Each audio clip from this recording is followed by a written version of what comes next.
In the field of complex analysis in mathematics, the Cauchy-Riemann equations, named after Augustin Cauchy and Bernhard Riemann, consist of a system of two partial differential equations which, together with certain continuity and differentiability criteria, form a necessary and sufficient condition for a complex function to be complex differentiable, that is holomorphic. This system of equations first appeared in the work of Jean-Laurent d'Alembert. Later, Leonhard Euler connected this system to the analytic functions. Cauchy then used these equations to construct his theory of functions. Riemann's dissertation on the theory of functions appeared in 1851. The Cauchy-Riemann equations on a pair of real-valued functions of two real variables u and v are the two equations. Typically u and v are taken to be the real and imaginary parts respectively of a complex-valued function of a single complex variable z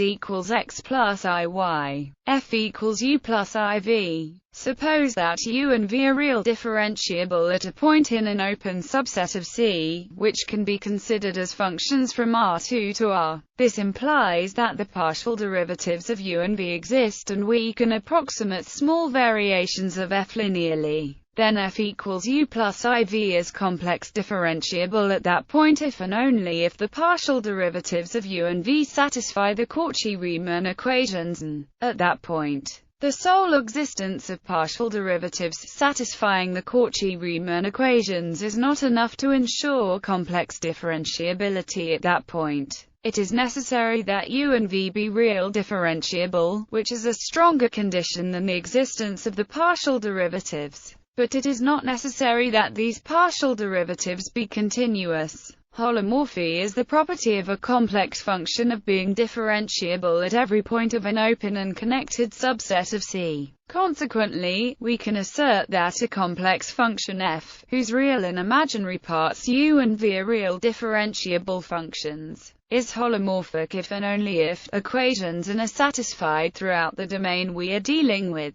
Holomorphic functions are analytic and vice versa. This means that, in complex analysis, a function that is complex differentiable in a whole domain is the same as an analytic function. This is not true for real differentiable functions. Interpretation and reformulation. The equations are one way of looking at the condition on a function to be differentiable in the sense of complex analysis. In other words, they encapsulate the notion of function of a complex variable by means of conventional differential calculus. Conformal mappings first. The Cauchy-Riemann equations may be written in complex form in this form. The equations correspond structurally to the condition that the Jacobian matrix is of the form wherein a matrix of this form is the matrix representation of a complex number. Geometrically, such a matrix is always the composition of a rotation with a scaling, and in particular preserves angles. The Jacobian of a function f takes infinitesimal line segments at the intersection of two curves in Z and rotates them to the corresponding segments in f. Consequently, a function satisfying the Cauchy-Riemann equations, with a non-zero derivative, preserves the angle between curves in the plane. That is, the Cauchy-Riemann equations are the conditions for a function to be conformal. Moreover, because the composition of a conformal transformation with another conformal transformation is also conformal, the composition of a solution of the Cauchy-Riemann equations with a conformal map must itself solve the Cauchy-Riemann equations.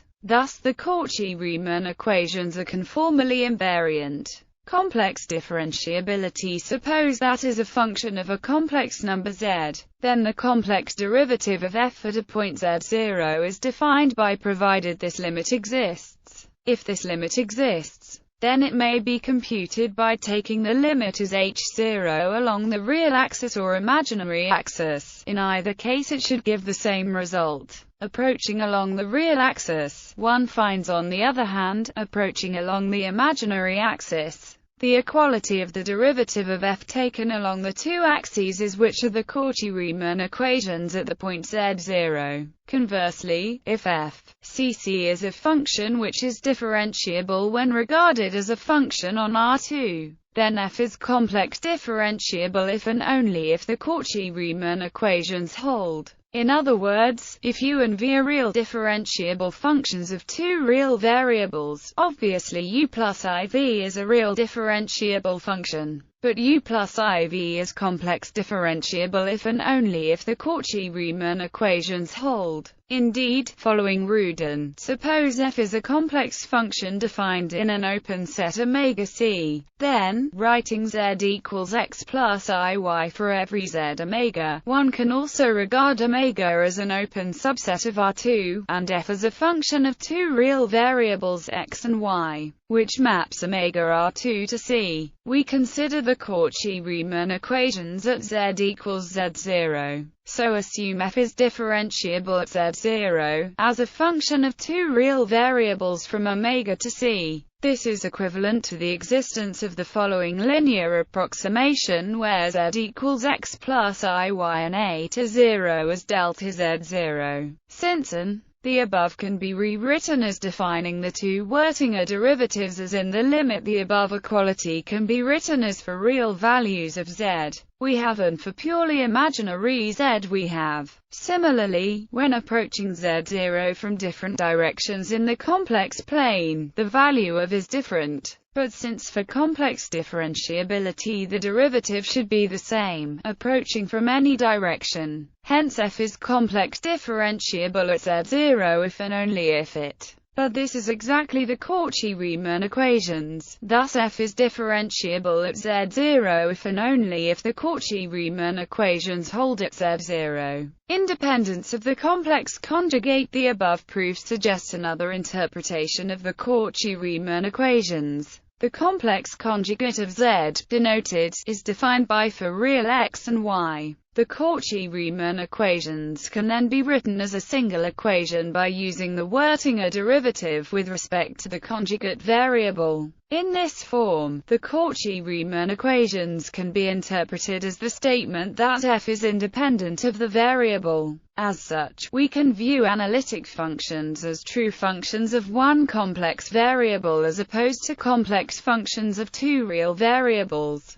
Physical interpretation. A standard physical interpretation of the Cauchy-Riemann equations going back to Riemann's work on function theory is that U represents a velocity potential of an incompressible steady fluid flow in the plane, and V is its stream function. Suppose that the pair of functions satisfies the Cauchy-Riemann equations. We will take U to be a velocity potential, meaning that we imagine a flow of fluid in the plane such that the velocity vector of the fluid at each point of the plane is equal to the gradient of U. Defined by differentiating the Cauchy-Riemann equations a second time, one shows that U solves Laplace's equation. That is, U is a harmonic function. This means that the divergence of the gradient is zero, and so the fluid is incompressible. The function V also satisfies the Laplace equation, by a similar analysis. Also, the Cauchy-Riemann equations imply that the dot product. This implies that the gradient of U must point along the curves, so these are the streamlines of the flow. The curves are the equipotential curves of the flow. A holomorphic function can therefore be visualized by plotting the two families of level curves and near points where the gradient of U is not zero. These families form an orthogonal family of curves. At the points where, the stationary points of the flow, the equipotential curves of intersect. The streamlines also intersect at the same point, bisecting the angles formed by the equipotential curves. Harmonic vector field. Another interpretation of the Cauchy-Riemann equations can be found in Polya and Shigo. Then the second Cauchy-Riemann equation asserts that is a rotational. The first Cauchy-Riemann equation asserts that the vector field is solenoidal. Owing respectively to Green's theorem and the divergence theorem, such a field is necessarily a conservative one, and it is free from sources or sinks, having net flux equal to zero through any open domain without holes. In fluid dynamics, such a vector field is a potential flow. In magnetostatics, such vector fields model static magnetic fields on a region of the plane containing no current. In electrostatics, they model static electric fields in a region of the plane containing no electric charge. This interpretation can equivalently be restated in the language of differential forms. The pair U, V satisfy the Cauchy-Riemann equations if and only if the one form is both closed and co-closed. Preservation of complex structure. Another formulation of the Cauchy-Riemann equations involves the complex structure in the plane. Given by this is a complex structure in the sense that the square of J is the negative of the 2 times 2 identity matrix. As above, if U, V are two functions in the plane, put the Jacobian matrix of F is the matrix of partial derivatives, then the pair of functions U, V satisfies the Cauchy-Riemann equations if and only if the 2 times 2 matrix DF commutes with J. This interpretation is useful in symplectic geometry, where it is the starting point for the study of pseudo-holomorphic curves. Other representations of the Cauchy-Riemann equations occasionally arise in other coordinate systems. If and hold for a differentiable pair of functions U and V, then so do for any coordinate system S, such that the pair is orthonormal and positively oriented. As a consequence, in particular, in the system of coordinates given by the polar representation Z equals RA theta, the equations then take the form combining these into one equation for F gives the inhomogeneous Cauchy-Riemann equations consist of the two equations for a pair of unknown functions U and V of two real variables for some given functions alpha and beta defined in an open subset of R2. These equations are usually combined into a single equation where F equals U plus IV and phi equals 2. If phi is ck, then the inhomogeneous equation is explicitly solvable in any bounded domain D, provided phi is continuous on the closure of D. Indeed, by the Cauchy integral formula, for all zeta D. Generalizations. Gaussat's theorem and its generalizations suppose that f equals u plus iv is a complex-valued function which is differentiable as a function f. R2. In particular, continuous differentiability of f need not be assumed. The hypotheses of Gaussat's theorem can be weakened significantly. If f equals u plus iv is continuous in an open set omega and the partial derivatives of f with respect to x and y exist in omega, and satisfies the Cauchy-Riemann equations throughout omega, then f is holomorphic. This result is the Luhmann-Menschow theorem. The hypothesis that f obey the Cauchy-Riemann equations throughout the domain omega is essential. It is possible to construct a continuous function satisfying the Cauchy-Riemann equations at a point, but which is not analytic at the point equals z5, z4. Similarly, some additional assumption is needed besides the Cauchy-Riemann equations, as the following example illustrates, which satisfies the Cauchy-Riemann equations everywhere, but fails to be continuous at z equals 0. Nevertheless, if a function satisfies the Cauchy-Riemann equations in an open set in a weak sense, then the function is analytic. More precisely, if f is locally integrable in an open domain omega c, and satisfies the Cauchy-Riemann equations weakly, then f agrees almost everywhere with an analytic function in omega. This is in fact a special case of a more general result on the regularity of solutions of hypoelliptic partial differential equations. Several variables there are Cauchy-Riemann equations, appropriately generalized, in the theory of several complex variables. They form a significant overdetermined system of PDEs.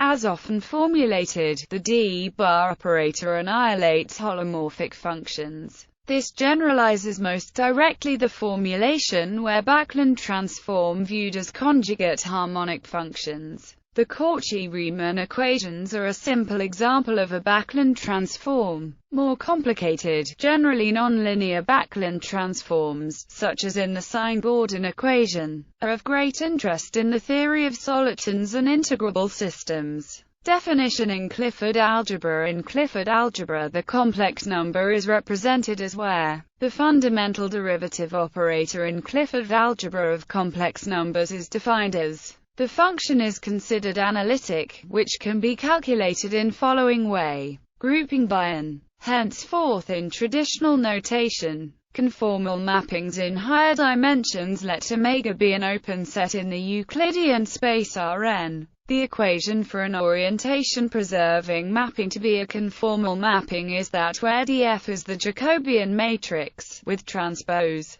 and I denotes the identity matrix. For n equals 2, this system is equivalent to the standard Cauchy-Riemann equations of complex variables, and the solutions are holomorphic functions. In dimension n greater than 2, this is still sometimes called the Cauchy-Riemann system, and Liouville's theorem implies, under suitable smoothness assumptions, that any such mapping is a Mobius transformation.